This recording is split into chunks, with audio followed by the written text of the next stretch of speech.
Hola, tengan ustedes muy buenas noches, bienvenidos a De Cerca. Hablaremos hoy de arquitectura y urbanismo. Hablaremos con uno de los arquitectos más destacados en Bolivia en la segunda mitad de este siglo, el arquitecto Juan Carlos Calderón, sobre su trabajo, sobre su obra arquitectónica y sobre su visión de la ciudad. Probablemente La Paz sea un centro fundamental de la reflexión, pero no exclusivamente. ¿Qué es lo que podemos rescatar de lo que tiene como testimonio la arquitectura boliviana? ¿Cuáles son las proyecciones de nuestra arquitectura al futuro? ¿Cómo está en el contexto internacional? De este y otros muchos temas vinculados hablamos en un instante con nuestro invitado. Arquitecto Calderón, bienvenido a De Cerca. Gracias, Carlos. Usted estudió en Estados Unidos. ¿Puede ser que viviera la mayor parte de su juventud fuera de Bolivia? Así es. En una época había vivido más en Estados Unidos que en Bolivia, ahora ya no es el caso, obviamente. He vivido en total 23 años en Estados Unidos. Estudié en la Universidad de Oklahoma y he vivido en San Francisco 10 años. Cuando se hace referencia a la arquitectura de Juan Carlos Calderón, los críticos o especialistas dicen es un hombre influido por la arquitectura de Frank Lloyd Wright y por lo que es el organicismo, que fue una de las corrientes más importantes de la arquitectura en la primera mitad del siglo. ¿Qué hay de eso? Es muy cierto. Yo descubrí a Frank Lloyd Wright en el último año de universidad, en una época donde a Wright se lo consideraba un anciano excéntrico que había tenido su momento, pero la arquitectura funcionalista era la que primaba en las facultades de Estados Unidos. Y lo descubrí por casualidad y leí todo lo que él había escrito, una filosofía idealista, apegada a la naturaleza, al hombre como parte del cosmos, etc. Y desde entonces soy fanático de Frank Lloyd Wright, lo cual no quiere decir que uno copia su arquitectura, sino sus principios, porque el organicismo no es un estilo. El organicismo es una manera de ver a la arquitectura, de sentar ciertas bases que la comunica con la naturaleza. Cuando usted menciona una formación en base al funcionalismo, que fue una corriente que influyó fuertemente en el mundo entero, ¿usted está peleado con el funcionalismo? ¿Ha logrado un matrimonio de conveniencia con el funcionalismo? Porque finalmente las exigencias de algún modo lo obligan al arquitecto a usar algunos de los parámetros de Le Corbusier que planteó ciertas normas a la nueva arquitectura. Bueno, el modernismo en general se ha ocupado de la función como una gestadora de la forma, digamos, ¿no? La forma sigue a la función. El funcionalismo llevó esto a sus límites más extremos, mientras que el organicismo considera la función y la forma como una sola cosa. En la naturaleza, por ejemplo, no hay alguien que dice vamos a diseñar una cantuta y primero viene la función de la cantuta y después viene la forma. La función y la forma son simultáneas. Lo que esa cantuta tiene como misión en la naturaleza dicta su forma, sus colores, etc. Función es forma. Esa es la diferencia un poco sutil entre el organicismo y el funcionalismo. Ahora bien, cuando uno tiene que hacer un diseño arquitectónico, el tema de la forma, inevitablemente, sobre todo cuando le dan un encargo al arquitecto, que es normalmente el caso, pocos pueden hacer el Museo Guggenheim de Bilbao. Desde luego que esa sería una de las ilusiones de un arquitecto y algunos han tenido esa opción. Pero si usted tiene que hacer un edificio de oficinas, ¿cómo combina ese concepto que usted dice es una diferencia sutil entre la función que domina o una cosa imbricada con la otra? Lo que yo hago y he estado tratando de inculcar a los estudiantes que en este momento están conmigo y a toda la gente que trabajó conmigo es que para diseñar una forma el arquitecto tiene que haber digerido todo lo que esa forma necesita tener como función, es decir, las relaciones entre áreas y el tamaño de cada área. Entonces, cuando uno ya, digamos, ha digerido eso, ya es parte de la mente, uno puede comenzar a rayar con conocimiento de causa y puede, como se dice ahora, dispararse a lo Getty, pero ya sabiendo en qué va a consistir ese edificio en cuanto a la función se refiere. Cuando uno concibe el edificio, ¿cómo lo concibe usted primero? ¿Es el volumen que crece? En el libro que usted hizo sobre su obra había un ensayo muy interesante sobre el desarrollo progresivo en proporción y en volumen del edificio Hansa. Cuando usted dice, ok, necesito un edificio que tendrá 22 o 23 pisos para cumplir semejantes y determinadas funciones, la fachada es un ejercicio puramente estético, está absolutamente condicionada. ¿Usted piensa primero el volumen y después mete las funciones adentro? ¿Cómo lo concibe? No, las funciones son las que dictan la forma, al fin y al cabo, pero también la estructura. Eso es algo que los arquitectos deberíamos saber, que así como un esqueleto es esencial para que se sostenga el exacto, cuerpo. así también tiene que haber una estructura en el edificio que ya esté pensada por el arquitecto, porque si no somos rehenes de los ingenieros civiles, si no hemos planificado esta parte. Pero yo nada hago en fachada, porque la fachada, si se hacen las cosas en fachada, entonces se vuelve escenografía. En eso difiero drásticamente con muchas corrientes postmodernistas, ¿no? Que se han ocupado exclusivamente de la fachada. Extraño en un hombre que ama la ópera y que ha tenido oportunidad de diseñar escenografía, porque no negará usted que la escenografía, estéticamente hablando, es en sí misma una tentación terrible. Es una tentación terrible. El arquitecto no se debe no es un escenógrafo. tentar. Sí es un escenógrafo en el teatro. Yo he hecho mucha escenografía para el teatro, pero el teatro es lo que se llama un make believe, un hacer creer, ¿no es cierto? La arquitectura no. Hay un libro muy interesante de una crítica de arquitectura que ha sido crítica en el New York Times por muchos años y ahora se ha retirado. Ya hace un par de años ha escrito un libro que se llama La América Irreal. América hablando de su América, ¿no? Estados Unidos. Estados Unidos. Pero que se puede aplicar a todo el mundo. Y ella dice, en este fin de siglo, todo se ha vuelto un parque temático. Las Vegas como el ejemplo paradigmático de ello, exacto, ¿verdad? Como que hay un libro aprendiendo de Las Vegas. Pero si usted se fija, las casas que están en este momento en boga son parques temáticos, ¿no es cierto? Una señora quiere ser condesa francesa, entonces su casa como un chateau francés, o duques españoles, y así sucesivamente. Es un hacer creer. Y al final terminan en el cuarto de estar, que ya no es ni muy francés ni muy español, muy cómodos en sus sillones contemporáneos, sus televisores, etcétera, y su dormitorio, y viven en esos dos cuartos, y lo demás se vuelve pues el parque temático para impresionar a la gente. Es verdad. Sí. Usted hablaba del peligro de convertirse en rehén de los ingenieros calculistas, de quienes hacen la estructura. Estaba pensando en Nervi.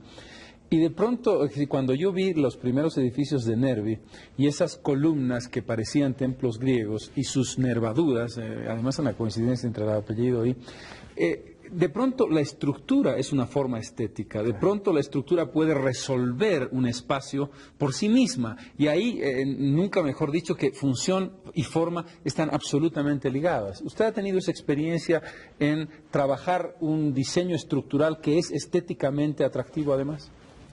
Sí, en realidad hay varios edificios que, claro, no son tan expresivos como un Nervi, porque Nervi era arquitecto e ingeniero por excelencia. Actualmente hay un gran arquitecto que es Calatrava, español, que está haciendo exactamente lo mismo, claro, en su lenguaje, ¿no?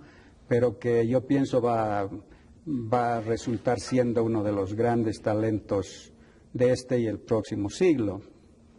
Entonces, Candela en México también ha hecho cosas muy interesantes haciendo esta síntesis. Si uno estudia mis edificios, se va a dar cuenta que la estructura está dictando la forma tanto como los otros elementos de los que hemos estado hablando. ¿Usted, si pudiera volver a empezar, le gustaría haber estudiado cálculo de estructuras y poder hacer usted mismo el cálculo? No necesariamente, no, porque esa ya es un campo en el que uno se tiene que meter si quiere meterse de lleno en este tipo de edificios. Pero sí es muy importante tener una idea de la estructura y del aproximado tamaño de columnas y vigas o soluciones interesantes, estructurales, etcétera. Si yo pudiera hacer las cosas de nuevo, creo que tal vez, de nuevo utilizando el término, me dispararía más, ¿no? Me atrevería más. Aunque mis edificios más o menos son reconocidos como algo original, etcétera, yo creo que me dispararía más. Pero todavía tiene opción. Por supuesto, la arquitectura es el oficio de los viejos. ¿Cuándo se graduó como arquitecto? ¿En qué año? No lo va a creer, pero ha sido en 1957. Ajá. ¿Cuánto tiempo trabajó en Estados Unidos como arquitecto? Unos 12 años. ¿Cuál fue la primera obra que usted diseñó que vio construida? Fue un pequeño club de tenis en California. Una cosa muy modesta, porque claro, los mostrencos en la oficina no teníamos mucha libertad de diseñar cosas, pero esa fue la primera y la estaba viendo el otro día y ya hay esa... ¿No se avergüenza de ella? No, porque volviendo a Wright, él aconsejaba a los jóvenes que sus primeras obras las hagan muy lejos de donde vivían para que la gente no las vea. Usted trabajaba en un estudio con un grupo de arquitectos. Con una oficina muy grande de 30 y tantos arquitectos. Y eventualmente llegué a ser director de diseño antes de venirme a Bolivia. ¿Por qué se volvió? La vuelta fue fue una casualidad. Una prima hermana mía se casó, pasó por San Francisco y me encargó su casa. Yo se la diseñé. ¿Para La Paz? Para La Paz. Y la vine a verla terminada. Y ahí es donde... ¿Su primera obra boliviana? Sí, la Casa Soria. La Casa Soria, sí, ¿no? Ya se ha hecho famosa. Bueno, ha sido una de una corriente, digamos, que ha sido banalizada eventualmente. Ha sido copiada de una manera increíble, lo sí. que no deja de ser un éxito, arquitecto. Al principio fue un éxito porque los estudiantes que trabajaban conmigo eventualmente abrieron sus estudios y comprendían el principio organicista y produjeron casas que obviamente estaban influenciadas por la Casa Soria, pero que tenían una base, una sustancia. Pero después otros comenzaron a copiarla, a mezclar estilos con todo eso, etcétera. Al final se banalizó y ahí vino pues el martillazo del posmodernismo. ¿Que usted ama? Sí, no se imagina cómo. Pero no tampoco hay que estrellarse contra el todo, contra todo lo modernista. Exacto, posmodernista. Posmodernista, perdón. Sí. Porque hay cosas maravillosas hechas por el posmodernismo, ¿no? Bota y todos ellos. Pero esa corriente del principio con las columnitas griegas y los tímpanos mal usados, tal vez bien usados por uno o dos arquitectos prominentes del mundo, pero pues... Bofill, por ejemplo. Bofill, por ejemplo, aunque Bofill ya también está medio de capa caída, ¿no? Pero tiene algunos momentos no, claro, ha sido muy importante. Pero claro, yo siempre digo que uno tiene que cuidarse mucho cuando instaura una nueva corriente, digamos el de constructivismo de Gehry, porque si bien Gehry puede hacer maravillas construyendo cosas, a mí me aterra pensar que en La Paz comencemos a deconstruir. Más de lo que hace de deconstruir. Estábamos hablando de su vuelta a Bolivia. Sí. Entonces, cuando la casa estaba por terminarse, hubo un pedido de antecedentes profesionales, de arquitectos e ingenieros, para hacer los edificios de Entel La Paz y Entel Oruro. Y Luis Soria, el dueño de la casa Soria, ingeniero con una firma muy solvente en esa época, me animó a entrar y ganamos el asunto y claro, ya me quedé, ¿no? Porque para un arquitecto joven tener un edificio de 10 pisos es algo Importante. que no sucedería en Estados Unidos tan fácilmente. Y nunca más volvió a Estados Unidos a vivir. He vuelto en la década del 80 a enseñar 3 años en Florida. Ajá. A propósito de su retorno a Bolivia, también en la historia de una persona, en la vida de una persona, hay circunstancias que se dan o no, y en este caso Bolivia vivió un determinado momento económico. Estamos hablando del gobierno del general Banzer, estamos hablando de un momento de bonanza económica, de crecimiento, de desarrollo de grandes obras de infraestructura pagadas por el Estado. Y de pronto, como lo comentábamos antes de la entrevista, hay quien dice que Juan Carlos Calderón es el arquitecto oficial del bancerismo, de la dictadura, del septenio, de lo que usted quiera. ¿Cómo lo ve pasado el tiempo? Además tiene varias obras de esa época. Sí. Bueno, en primer lugar tengo que decir que no es así, ¿no? Porque al general Banzer lo habré visto 4 o 5 veces en mi vida personalmente, en la inauguración del Palacio de Comunicaciones 13 años después, en algún cóctel o algo así. Pero nunca he tenido ninguna conexión ni con él ni con su partido. Sucedió que ese llamado a antecedentes profesionales fue lanzado por el gobierno de Banzer y sucedió que lo gané con un ingeniero que de bancerista tiene muy poco porque, por ejemplo, cuando el doctor Siles fue presidente, se lo invitó a ser parte del gabinete. Entonces, obviamente que mucho de bancerismo no debe tener. Pero creo que en todas las profesiones hay pues estas ganas de matar al que se destaca. Eso lo ha sufrido Emilio Villanueva en su época, ¿no? Donde fue expulsado de la facultad, etcétera. Y eso me sucedió a mí y me dañó mucho profesionalmente, porque en esa época especialmente los arquitectos eran muy hacia la izquierda, y al verse con Albert Speer, que venía a hacer otro Reichstag en La Paz, Bolivia, me cerraron todas las puertas. Para el televidente, Albert Speer era el arquitecto que trabajaba con Hitler. Hitler era un hombre que amaba la arquitectura y que le encantaba hacer diseños y encontró en Speer una posibilidad de desarrollar sus grandes ideas de la arquitectura fascista. A eso se refiere el arquitecto Calderón. Y que entre paréntesis está siendo reconocido como un buen arquitecto, a pesar de todos sus horrores fascistas, ¿no? Pero, por ejemplo... No Hitler, sino Speer. No, por supuesto. Hitler no era ni buen pintor. Así es. Pero, por ejemplo, ha habido alguien que en Caracas, Venezuela, ante 700 arquitectos latinoamericanos, ha presentado una conferencia sobre la arquitectura boliviana y ha comenzado diciendo, antes de hablar de nuestra arquitectura, hay que hablar de la otra arquitectura, la de todo un poco, la de nada de nada, la arquitectura de Juan Carlos Calderón y la narcoarquitectura. Es una compañía que... Una compañía envidiable. Uno piensa, y sobre todo cuando no conoce en detalle lo que es el diseño arquitectónico, que un gran edificio, por supuesto usted lo ha dicho, es la aspiración, porque probablemente son emblemas de una ciudad o son hitos de una ciudad, y de ello hablaremos en un instante. Pero la arquitectura de residencia, la arquitectura residencial, por una parte, o la arquitectura social, que es la más difícil y la que tiene más problemas porque el presupuesto es muy reducido, son desafíos importantes.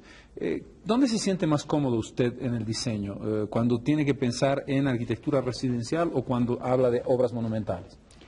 En general en todo, pero yo disfruto mucho diseñando una casa. Porque al fin y al cabo, si el organicismo tiene que ver con la naturaleza, con la vida, etcétera, un hogar es justamente el lugar donde un arquitecto puede expresarse mucho más humanamente y menos comercialmente. Entonces, una casa es realmente un deleite en ser diseñada. Ahora bien, hay un cliente, el Estado, una transnacional o una empresa grande o una familia. ¿Qué es más difícil de contentar? O de pronto el cliente grande le dice, bueno, usted tiene que hacer un edificio y finalmente usted define el diseño, es lo de menos. En una casa el marido y la mujer dicen, no, a mí el estudio no me gusta así, el organicismo será muy interesante, pero no es práctico. ¿Qué es más difícil de hacer o de contentar? Sorprendentemente, en los edificios grandes, los clientes son mucho más abiertos y aceptan mucho más. Y si se les muestra un proyecto interesante, se enamoran del proyecto y cooperan en el proceso de diseño. No digo que todo sea rosas, obviamente hay objeciones o cambios por esto o por aquello. El arquitecto tampoco puede ser inflexible siempre que el concepto básico de su diseño no esté siendo violado. Lo que es terrible es diseñar una casa con un ama de casa que venga con una tauca de revistas de esta altura y diga, yo quiero que mi sala sea así, y mi comedor así, mi comedor. Entonces, yo me he quedado impresionado de cómo en el sentido residencial nos hemos quedado trancados en el siglo XIX. Para toda esta gente el siglo XX no existe, ¿no? Por ejemplo, una silla de Mies van der Rohe o una silla Eames, ni siquiera han oído hablar de ellas. Yo creo que en toda Bolivia no debe haber una silla de Mies van der Rohe, que es uno de los hitos del diseño de muebles en este siglo. O la Casa de la Cascada de Wright o la Villa Savoya de Corbusier, no tienen idea. Y yo creo que si se las hiciera vivir una semana en una de esas casas, se marchitan, pues, ¿no? Se mueren. Ahora, aquí hay un elemento que es interesante de analizar. Uno ve una obra maestra de la arquitectura en residencia, espacios limpios, de pronto grandes superficies, de pronto un pequeño mueble en medio de un gran ambiente, y dice, ok, hermoso para ver, hermoso como diseño, pero vívalo. Y la crítica es, los arquitectos están muy bien para hacer maravillas, pero a ver que vivan en esa casa, quiero verlos. ¿Cómo lo ve? Bueno, yo estoy de acuerdo, por ejemplo, que vivir en una casa de vidrio, como ahora también hay una corriente de moda en el minimalismo, ¿no? Donde es un rectángulo con mucho vidrio, etcétera, obviamente que es deshumanizante. Pero la arquitectura organicista nunca ha sido así. Las casas de Wright son de una calidez impresionante, ¿no? Y uno tiene ganas de estar ahí adentro, de encender la chimenea, toda la madera, el ladrillo, la cerámica, en fin, son cosas muy humanas. Yo pensaría que si a alguien se le mostraría una casa de este tipo, ese divorcio que existe, lo que dijo Eliel Saarinen, el arquitecto finlandés, dijo que la gran tragedia de este siglo es el divorcio entre el pensar y el sentir. Y eso sucede en arquitectura, ¿no? Es decir, el pensar solamente produce estas cajas inhóspitas. El sentir solamente se vuelve una especie de sentimentalismo dulzón, que es lo que hace que la señora venga y ponga 5 kilómetros de tela, de cortinas en sus ventanas, y que le encante el sillón Queen Anne o lo que sea, ¿no? Porque solo está sintiendo tal vez hay un elemento de inseguridad en esto. No, si uno entra a una casa y ve el retrato del abuelo y la petaquita del siglo XIX y el halcón del XVII o XVIII, etcétera, como que da una imagen de que siempre la familia ha estado establecida, de que son los sucesores de toda esta genealogía. Entonces les da cierto peso. Si uno entra y ve una casa ultramoderna, dice, no, estos no tienen nada, no, el abuelo no les anda. Exacto. Yo creo que mucho de eso tiene que ver con este afán de comprarse el Architectural Digest y copiar en la sala de los Rothschild, en fin, todas esas cosas. Estamos conversando con el arquitecto Juan Carlos Calderón a propósito de su obra, a propósito de conceptos generales de arquitectura. En un instante volvemos con él para hablar de algunas de sus obras fundamentales, aquellas de mayor envergadura que tienen que ver con edificios, por ejemplo, como el Palacio de Telecomunicaciones, quizás su obra más famosa, y también de lo que representa esa arquitectura en el mundo de la ciudad. Estamos conversando con el arquitecto Juan Carlos Calderón, una de las figuras más importantes de la arquitectura de nuestro país. Arquitecto, el privilegio de diseñar un gran edificio, el desafío de hacer una urbanización, piense usted en Los Pinos o piense usted en San Miguel, en el caso de La Paz, por ejemplo. Allí es más difícil que un arquitecto pueda realmente desarrollar un trabajo porque ni tiene el presupuesto, ni los espacios, ni las posibilidades estéticas. ¿Usted ha tenido experiencia de arquitectura denominada social o no de niveles de acceso económico alto? He diseñado algo que tiene que ver con urbanismo, que es aldeas infantiles, donde se ha tratado de diseñar el proyecto desde el punto de vista de espacios exteriores, no poniendo las casas en fila, creando al ponerlas en diferentes posiciones, el crear espacios interesantes, humanos, y yo creo que, aunque no es gran arquitectura que se pueda publicar en revistas, etcétera, es muy humana y tiene mucho éxito.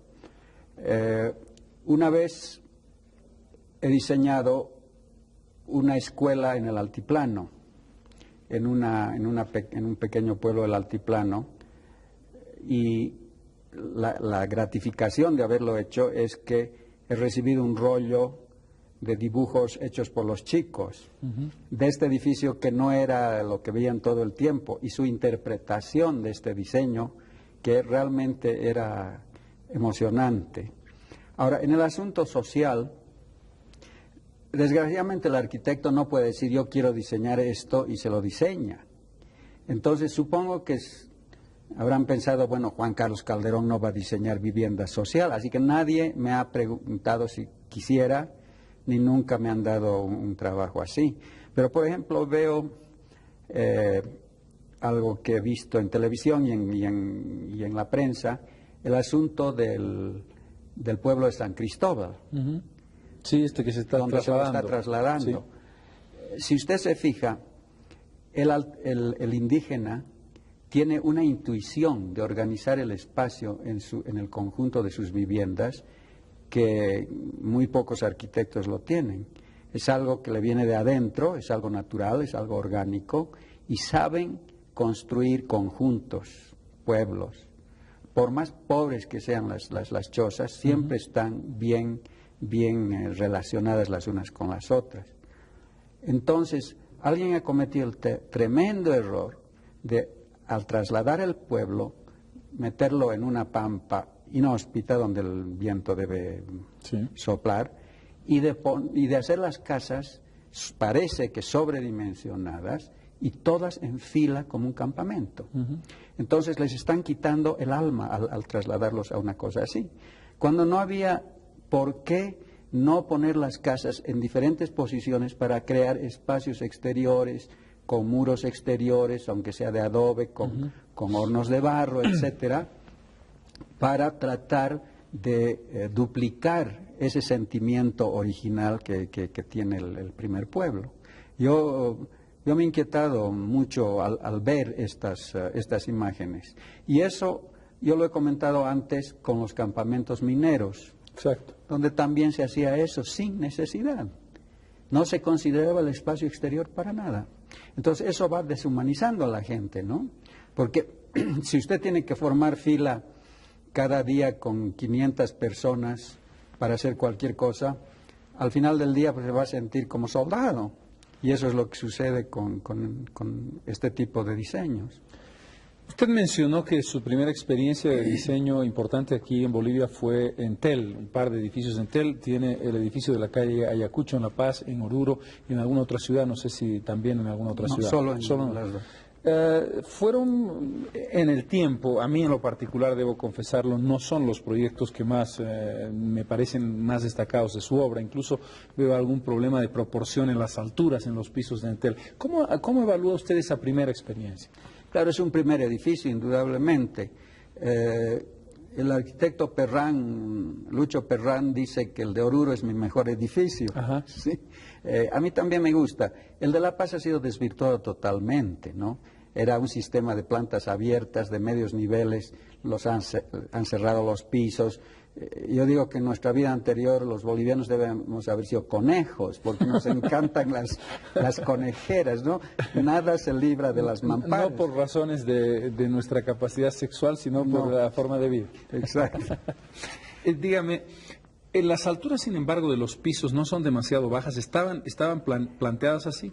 Son bajas, sí, son bajas porque había un límite de altura. Ajá, y había que aprovechar. Sí, creo que tienen 2,40 de alto, que se las ve bajas. Ahora, usted inserta en el edificio de Entel un criterio que ha sido común a lo largo de sus edificios, a lo largo de su obra en edificios, que es el espacio interior. Sí. Ese espacio que está probablemente más destacado en el Palacio de Telecomunicaciones.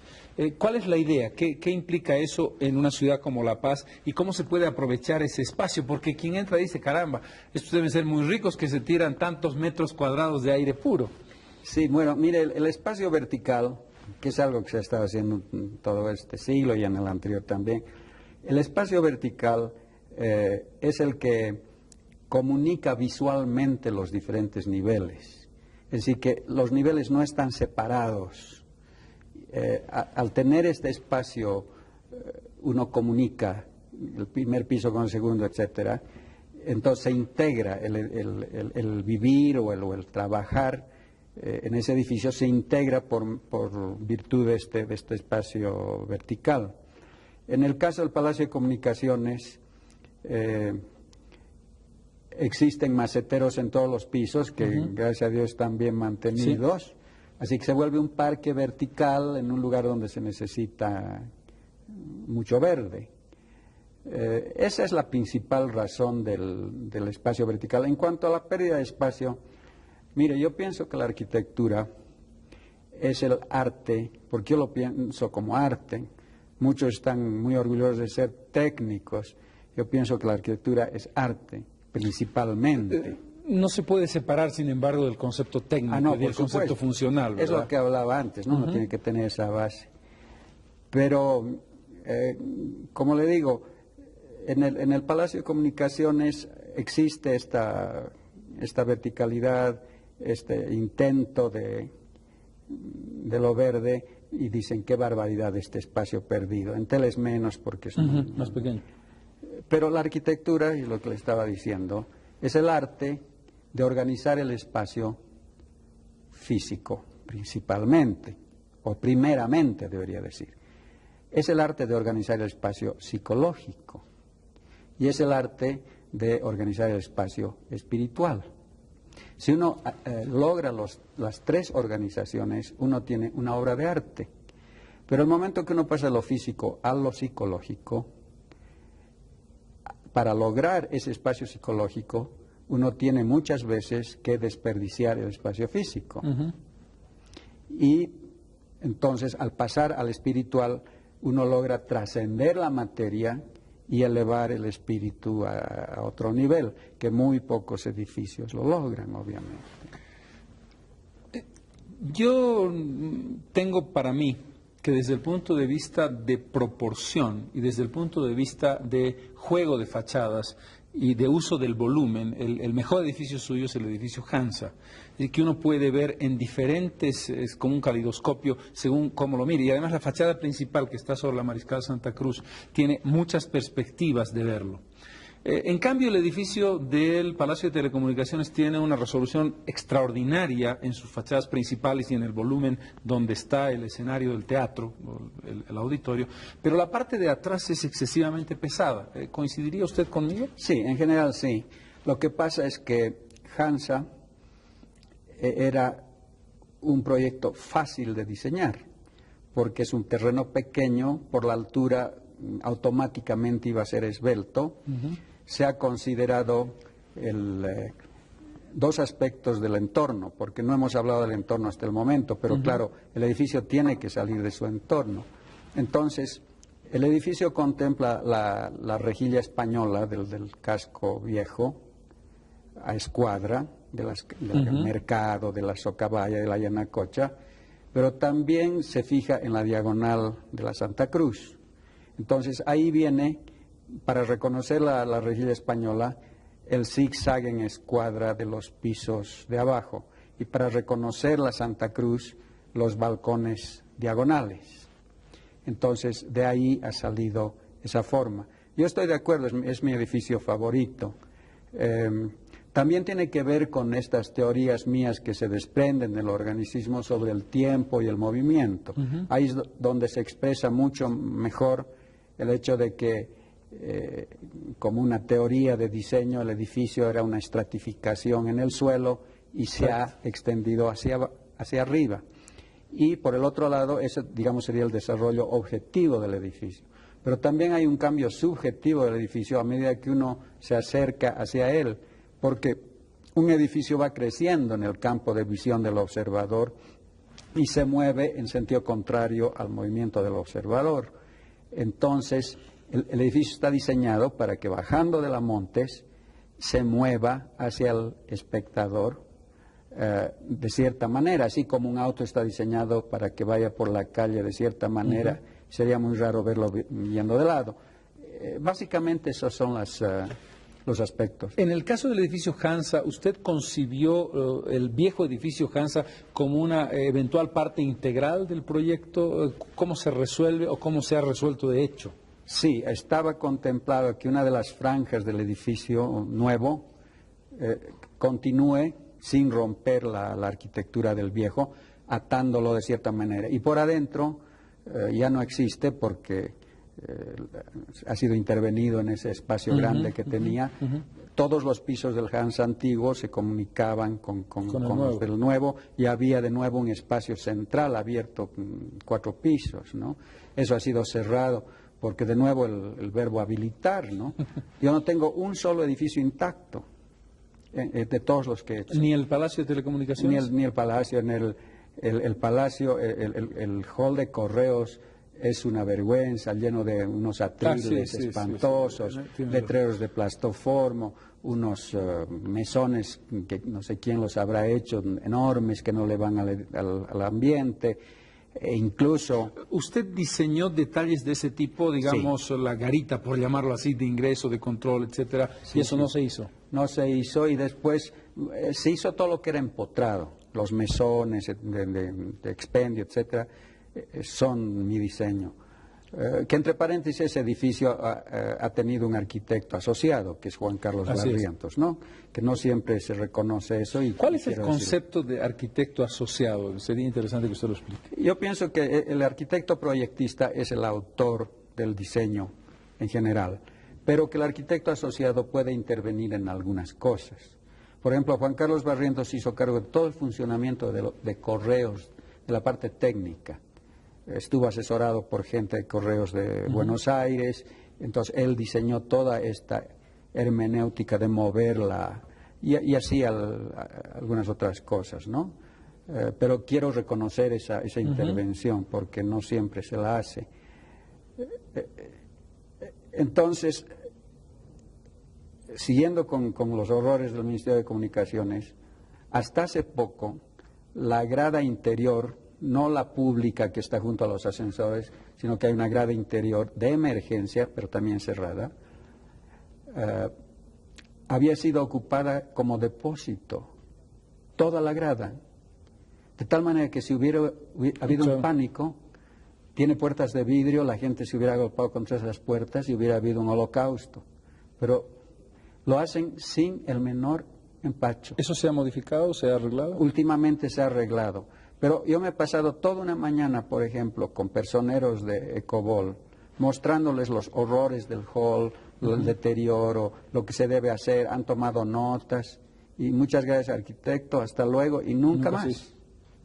Y esa es una de nuestras graves fallas, el mantenimiento. Yo digo que el diccionario boliviano y paceño va de manta a mantilla sin pasar por mantenimiento. El último edificio importante suyo es el de Soboce. No es el último, hay uno en Miraflores, en la ¿Verdad? Bushi El edificio Carrasco. Gisbert, por cierto. El edificio Gisbert. Que no está terminado todavía. Está a punto de terminarse. ¿Usted diría, hablando del de Soboce, que hay un cambio estilístico, que hay elementos muy diferentes a los que planteó en los 70 en su arquitectura monumental? Sí, claro, y en el último también. Es decir, que si algo es orgánico, incluyendo una profesión, tiene que ir cambiando, tiene que ir, no sé si evolucionando, porque yo creo que el Hansa o el Palacio son tan buenos edificios o tan malos, no sé, como los últimos, pero tiene que haber pues una renovación, ¿no? Y el edificio de Soboce, que no a todos gusta, está mostrando con esas diagonales, está mostrando que el cemento es lo que está soportando a un edificio, genéricamente hablando. Tratándose del edificio de la empresa más importante de cemento, usted le ha querido dar esa relación. Ese es el intento. Pero no hay ningún intento, por ejemplo, de volver al neogótico. Eso no es así. No es así. Porque entre nos, bueno, no tan entre nos, obviamente, si hay algo que yo odio es el neogótico. En particular, más que el neocolonial, por ejemplo. Claro, por supuesto. Porque el neocolonial no se ocupaba de la estructura, ¿no es cierto? Era básicamente ornamento. Más allá de la estructura había un ornamento. Pero el neogótico era un remedio del gótico cuya esencia era la estructura. Entonces es una contradicción decirle neogótico algo que es en realidad una tortita revocada con... digamos, si hablamos de neogótico en La Paz, San Calixto o La Recoleta tienen otra consideración, porque sí son estructuralmente así edificios. Y La Recoleta es un... Mientras que, para poner otro ejemplo, Sagrados Corazones es la tortita a la que usted hace referencia. Por más encantadora que sea, de nuevo volvemos al pensar y al sentir, ¿no? Galeano inventó esta palabra que me la dijo en un de cerca, precisamente, hay que ser sentipensante, ¿no? Que mezcle ambas cosas. Podría ser una definición organicista, arquitecto. Sentipensante. Mire, justamente. Sí. Antes de entrar en la ciudad, edificios recientes que no son suyos, que le gusten, en La Paz, en Cochabamba, en Santa Cruz. Mire, yo creo que hay una generación de arquitectos que están haciendo cosas muy interesantes. Algunos se dejan llevar por el momento, pueden entrar en un callejón sin salida, pero otros son lo suficientemente capaces como arquitectos como para lograr cosas buenas. Más que edificios, yo diría arquitectos. Por ejemplo, Fernández de Córdoba en Santa Cruz me parece un arquitecto joven que seguramente va a lograr cosas, ya ha logrado, pero va a lograr cosas muy interesantes en el próximo siglo. Ramiro Muñoz hace cosas interesantes, Patricia Vargas ha demostrado tener obras muy buenas, Carlos Villagómez, y no seguiré nombrando porque después se van a enojar a los que no los he nombrado, pero... Y yo le nombro a Carlos Adriázola porque en algún momento tiene una vinculación con usted, claro, y un cierto camino de estilo que después él independizó, diremos. Exacto.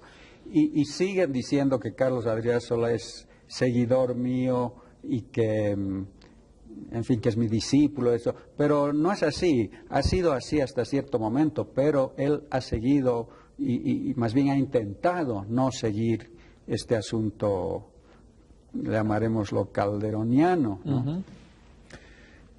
¿Qué está pasando con una ciudad como La Paz, que todo el mundo dice que tiene una economía decadente, pero que cada día que uno pasa encuentra o un hueco para un edificio nuevo, o una estructura a medio camino, o un edificio a punto de terminar? No estará tan mal la economía paceña que le permite ese tipo de inversión. Pero a la vez ese tipo de inversión está transformando la ciudad a una velocidad que nos hace pensar en otra ciudad distinta. ¿Le gustaba más la Paz de los 60, de los 50, que esta de los 90, arquitectónica, urbanísticamente? Yo creo que sí, por lo siguiente. En primer lugar, había una armonía en la ciudad, ¿no? Había una cierta escala en la ciudad. Y claro, nos ha tocado dos elementos que en conjunto han destruido gran parte de la ciudad. Uno es el cambio de escala que ha sucedido en todo el mundo, del edificio de 4, 5, 8 pisos a tremendos edificios de 20, 30 pisos. Ese cambio de escala se ha producido en La Paz y al mismo tiempo se ha producido el afán de lucrar con esos edificios, que ganar dinero haciéndolos está bien, pero no si se sacrifica todo lo demás. ¿Qué es lo que ha sucedido? Muchos edificios no están bien hechos, no tienen un acabado bueno, de tal manera que a la distancia, por ejemplo, si uno ve la ciudad desde el cerro de Santa Bárbara, es una urbe impresionante, pero si uno se acerca a cada edificio y lo examina uno por uno, el terminado, el acabado, se nota que está hecho, si no a las patadas, por lo menos muy rápidamente para poder ahorrar tiempo y para poder ganar dinero. Otro aspecto que ha influido mucho y que yo he estado mencionando últimamente es que todas las normas que se han hecho de construcción para La Paz han considerado a la ciudad como si fuera plana, con los tremendos resultados que estamos viendo, ¿no? Por ejemplo, según las normas, da lo mismo construir en una calle plana como la Avenida Arce o construir algo al lado del montículo. Plana entre comillas, digamos, claro, en La Paz el plano claro, siempre tiene inclinación. Así es. Bueno. ¿No? Entonces, por ejemplo, ahora ya existen edificios y hay otro que está en marcha que van a tapar la vista al montículo, que es nuestro único mirador decente que tenemos en la ciudad. Lo mismo ha sucedido, y voy a mencionar una obra mía, muy criticada y con razón, del edificio de San Alberto. No deja de ser una ironía. ¿Por qué, Sí. ¿Por qué usted aceptó un proyecto que ha sido tan importante en impacto ambiental, de proporciones, etcétera? ¿Por qué lo hizo? Ese edificio no tenía que ser construido. Los clientes eran 2 socios que me llamaron, me propusieron el edificio. Yo les dije, ¿para qué van a hacer edificio si la vista ya existe? Que sean casas que se desgranen por la colina, etcétera. Uno de ellos estuvo de acuerdo, el otro no. No sucedió nada, pasó el tiempo y el que estaba de acuerdo conmigo se separó. Y el otro me dijo, por favor, hazme un edificio. Y yo le dije, no te lo van a aceptar. Por favor, hazme. Le hice el anteproyecto, ese tal vez fue un error. Pensando que tal vez con ladrillo visto, con elementos inclinados, etcétera, se podría mimetizar, pero sabiendo que no lo iban a aceptar. Efectivamente no lo aceptaron, pero pasaron los meses y me dijo, sigue adelante, lo acaban de aceptar.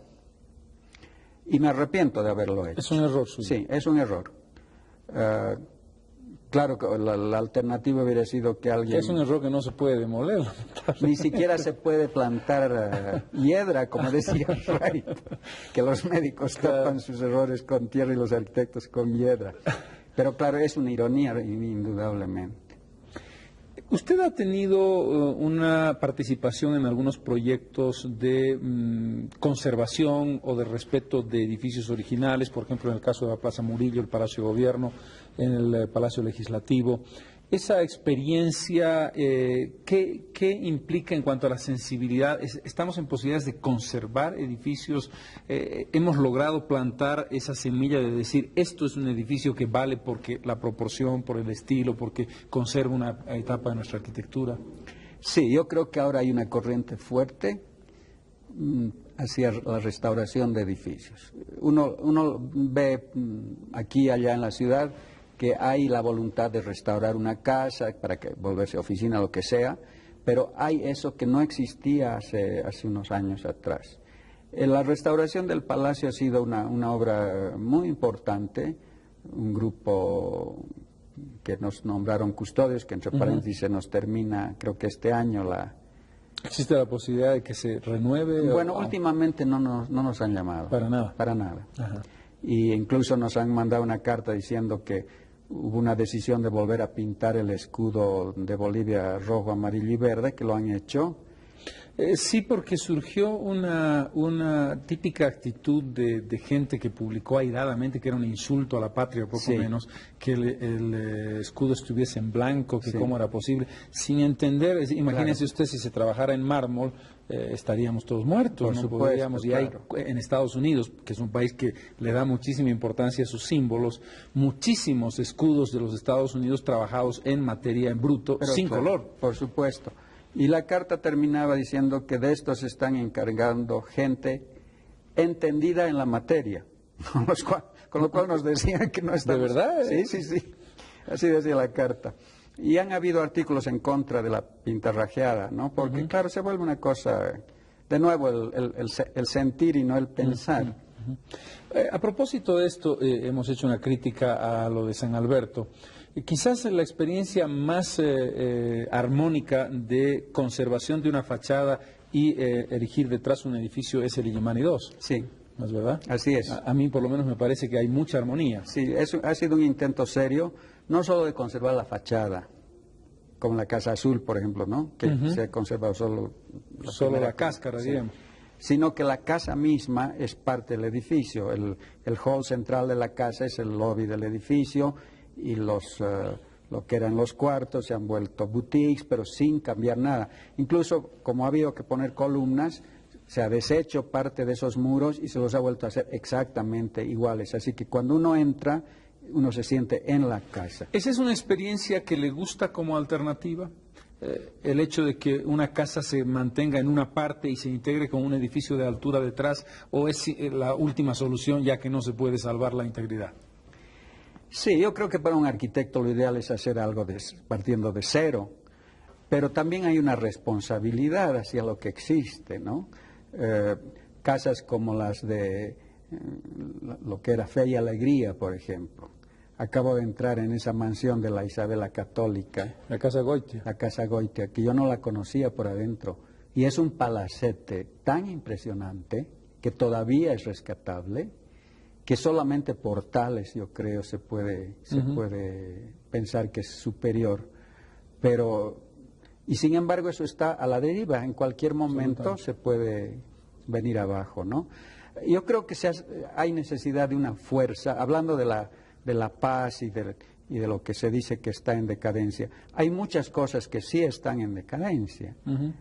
Yo creo que una de las cosas que están en franca decadencia es el criterio de la clase alta, que en el pasado han explotado, han sido arbitrarios, la famosa Roski, la oligarquía y los liberales, etcétera, pero tenían un criterio estético de lo que es hacer ciudad. ¿No sería una visión excesivamente afrancesada que simplemente Sí. se trasladaba mecánicamente Sí. y que ahora, bueno, usted dirá quizás hemos pasado de París a Miami con desventaja para Así es. para la actualidad? Sí. No, evidentemente fue afrancesada. Yo pienso que justamente el afrancesamiento del siglo XIX es lo que, y a principios del siglo XIX, es lo que deshizo a esa simbiosis que se estaba produciendo entre lo indígena y lo español, ¿no es cierto? Yo tengo un periódico de 1870 y tantos, donde dice que es una barbaridad que todavía en La Paz hayan 70 y tantos balcones coloniales, símbolos de la opresión española. Y unos números después felicitan a la comuna de haberlos sacado a todos menos a dos. Imagínense. Entonces siempre han habido barbaridades, ¿no? Pero hasta cierto momento ha habido un criterio de armonía urbana, etcétera, que se ha perdido totalmente.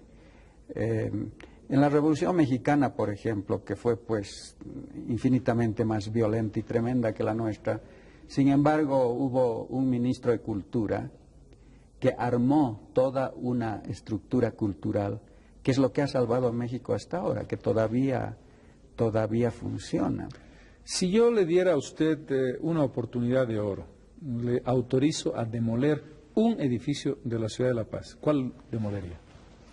Con fuegos artificiales y la orquesta sinfónica con todos los cantantes populares, el Alameda. Creo que hay una coincidencia de muchos sobre el edificio de Alameda ubicado en el centro del Prado. Una última pregunta, arquitecto. ¿Usted es optimista para el futuro de nuestra arquitectura? Ahora está enseñando. ¿Usted cree que las nuevas generaciones nos podrán ofrecer cosas mejores que las que hoy tenemos? Sí, yo creo que lo importante es el asunto urbano, ¿no? Porque los edificios pueden ser hermosos o feos, pero los edificios están delimitando el espacio exterior. Entonces, si no hay un diseño urbano, no hay ciudad. Yo he escrito un artículo que ha salido el pasado domingo, donde se me hacía predecir qué iba a suceder en el próximo siglo. Yo dije, existen dos posibilidades. Nos quedamos en el status quo y el próximo siglo nos vienen a visitar como al Parque Jurásico, a ver a los dinosaurios. O se cambia la cosa drásticamente. No se puede ignorar al 90% de la población, como se lo ha hecho por siglos, y pensar que vamos a tener una linda ciudad. No podemos seguir yéndonos a Miami y no a Nueva York, por lo menos a disfrutar de la cultura que nos puede ofrecer el país del norte, sino a nadar en las playas de Miami. No podemos seguir pensando que la clase alta tiene todos los derechos y ninguna responsabilidad, ninguna cultura, y creer que vamos a tener ciudad, ¿no? Entonces yo creo que por ahí anda la cosa. Si no se suministra alimentación, educación y servicios básicos a la mayoría de la población, la ciudad es la expresión de lo que es la población, entonces ahí nos vamos. Muchísimas gracias. Creo que ha sido una muy grata experiencia el poder hablar de diseño, de arquitectura, la grande, la residencial, la social, un poco un retrato de lo que es una ciudad. Finalmente, las ciudades, lo decía muy bien el arquitecto Calderón, son el retrato de la sociedad que las construye. Y eso puede ser el aplazo o el aprobado para nuestra sociedad. Gracias por seguirnos. Buenas noches.